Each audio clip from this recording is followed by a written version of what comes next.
So it seems like issue 48 of Mighty Morphin Power Rangers is going to be a big issue in February when it drops, because a fan favorite character is returning, and that is the Ranger Slayer. Now, I'll get into my thoughts about the Ranger Slayer returning in a little bit. First, let's read the little blurb about issue 47 that is dropping out in a few months.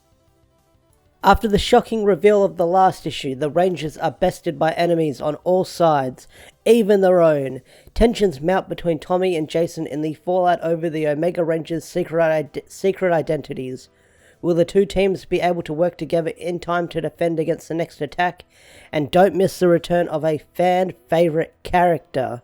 So first up, we're going to talk about the tension between Tommy and Jason, between the whole Omega Rangers secret identity thing, because that is going to be very interesting to see when we get around to it, because I'm curious to see the tension between those two characters and how they're going to feel, because whatever happens in this Omega Rangers secret identity stuff is definitely going to carry over to the time skip or the time in between Mighty Morphin Season 2 and when Jason returns in Zeo. So if, like, Ryan or whoever's writing Mighty Morphin or Go-Go decides to adapt Zeo later down the line, because I get the feeling you can't tell Mighty Morphin stories forever.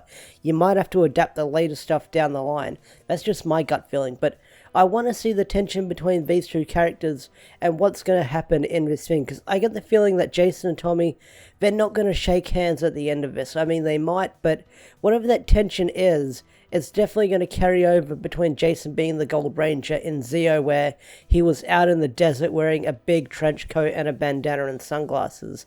I know that was to hide him from the enemy, but whatever's going to happen between these characters, I'm really excited to see. Alright, let's talk about the fan favorite returning character for Necessary Evil. That is the Ranger Slayer is making some kind of appearance in Mighty Morphin Power Rangers issue 48. What it is, I don't know. I'm hoping it's not going to be like a big cop-out reveal, sort of like the Draken thing we got in issue 23 of Go-Go Power Rangers. I get the feeling this is going to be the Ranger Slayer in the flesh. I freaking hope it is, because the cover looks really cool. You've got her hand rising, she's holding the bowl of darkness. It's a really cool looking cover, and it's going to look even more better with the logo and stuff on there, but I'm excited to see where this goes with the Ranger Slayer returning, because there's a few things we need to know about the Ranger Slayer. Did she make it to her original timeline in the world of the Coinless? What happened to her world? What happened to her timeline because of Beyond the Grid and the whole timeline being fixed because of Shattered Grid? We have to find out what happened to Ranger Slayer, and I feel like that's a perfect character to return. I know people are going to be like, oh, not another Shattered Grid character returning.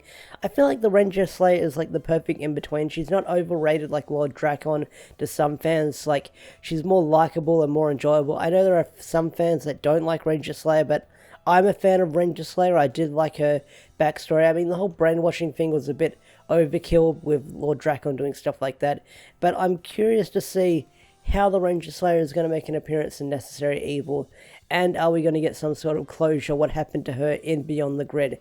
They're the main questions I'm asking right now, and we won't know until February, which is almost a month or two away by now, depending whenever you're watching this. But Ranger Slayer is returning, and I'm really excited for that. I mean, I know it's hyped to sell the comics, bringing back older characters, but Ranger Slayer is like the best character to bring forward in a situation like this, so we'll find out in February when that character returns.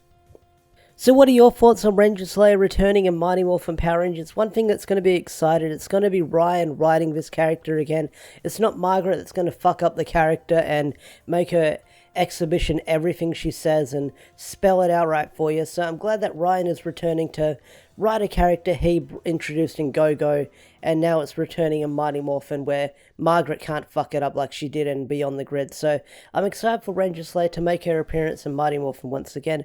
But what do you guys think? Are you excited? Are you not excited? Tell me in the comment section down below. But anyway guys, if you enjoyed this video, slap a like on it, subscribe to the channel if you're new, and I'll see you guys around. Peace out. Bye.